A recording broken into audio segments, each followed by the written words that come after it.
तर शंभू, तुला काय वाटतं आपली ट्रिप कशी झाली? कोकण ट्रिप आपण आता 2 दिवस कोकणमध्ये राहिलो दिव्यागरला. तर कसं वाटतं? ट्रिप एकदम मस्त झाली. जसा विचार केला त्यापेक्षा खूप भारी ट्रिप झालेली आहे आपली. आपल्याला चांगली राहण्याची सोय मिळालेली आहे, जेवण चांगलं उत्तम पद्धतीचं मिळालेलं आहे, एन्जॉय खूप अगदी केलं आहे. आपण सगळे बीच बघितले, तिथले सगळे स्पॉट बघून झाले आपले 2 दिवसामध्ये. 2 दिवस जे आपण काढले ट्रिपसाठी, त्यामध्ये वेस्ट ऑफ मनी असं कुठेच झालेलं नाही आहे. Time investment full of return भेटलेले आहेत. आणि त्यामध्ये जर का आपण बघायला गेलो तर आमचे सगळे दिव्यागरचे स्पॉट कव्हर झालेले आहेत. जसे की आम्ही सगळ्या मंदिरात गेलो आहे, सगळ्या बीचमध्ये फिरलो आहे, छोटे मोठे घाटात गेलो आहे, इथल्या लोकांशी बोललो, इथले फेवरेट फूड खाल्ले, जसे की आंबोली झाली, घावन झाले, इथले उकडीचे मोदक झाले. अशा भरपूर प्रकारचे आपण टेस्ट केलेली आहे. त्याच्यामध्ये फुल पैसा वसूल ट्रिप झालेली आहे. कुणालाही यायचं असेल तर सॅटर्डे संडे अवॉइड करून गर्दीच्या वेळी येऊ नका. तेवढी फक्त एक छोटासा प्रॉब्लेम येऊ शकतो, कारण की गर्दीच्या वेळी ती गर्दीमध्ये एन्जॉयमेंट काही होत नाही.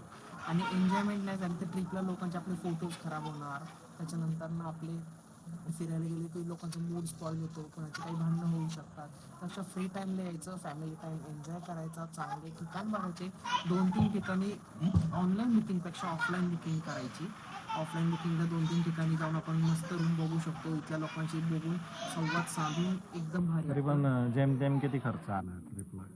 तसं बजेटनुसार. आता कोणाचे बजेट जर का आपलं राहण्याचं जर का जास्त असेल किंवा तुम्हाला हा एकदम थोडंसं 3 स्टार 2 स्टार हवं असेल किंवा जेवण आपल्याला रिसॉर्टमध्येच करायचं असेल तर तशी कॉन्ट्री पर पर्सन 6,000 ते 7,000 असावी.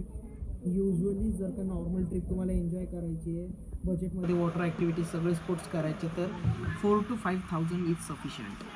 आणि आपण आता काल वॉटर स्पोर्ट केले तर कुठले वॉटर स्पोर्ट आपण केले? वॉटर स्पोर्ट्समध्ये 5 राईड्स असतात वॉटर स्पोर्ट्सच्या. त्याच्यामध्ये जेटस्की वगैरे, banana ride, dragon ride, disco ride अशा 5 राईड येतात. आणि नॉर्मल ATVची एक बाईक राईड असते. त्याच्या व्यतिरिक्त एक पॅराग्लायडिंग असते, पण पॅराग्लायडिंग ह्या सगळ्या बीचेसवर अवेलेबल नाही आहे. तो दिव्यागरच्या एक मेन बीचवर आहे. आणि मग लाटघर किंवा तुम्हाला आपण ते 2 बीचवर गेलो ना, तर त्या 2 बीच पैकी आपला जो एक किनारपट्टी होती ती दिव्यागरची पूर्ण 3 ते 4 किलोमीटरची पूर्ण किनारपट्टी होती. त्याच्यामध्ये 4 ठिकाणी वॉटर ॲक्टिव्हिटी असतात. त्याच्यामध्ये फक्त एकाच ठिकाणी त्यांच्या 4 जणांची मिळून एकाच ठिकाणी पॅराग्लायडिंगची आहे. तिथेच आपण ती वॉटर ॲक्टिव्हिटी करू शकतो, जी आपण अवॉइड केली होती लहान मुलांना. ओके.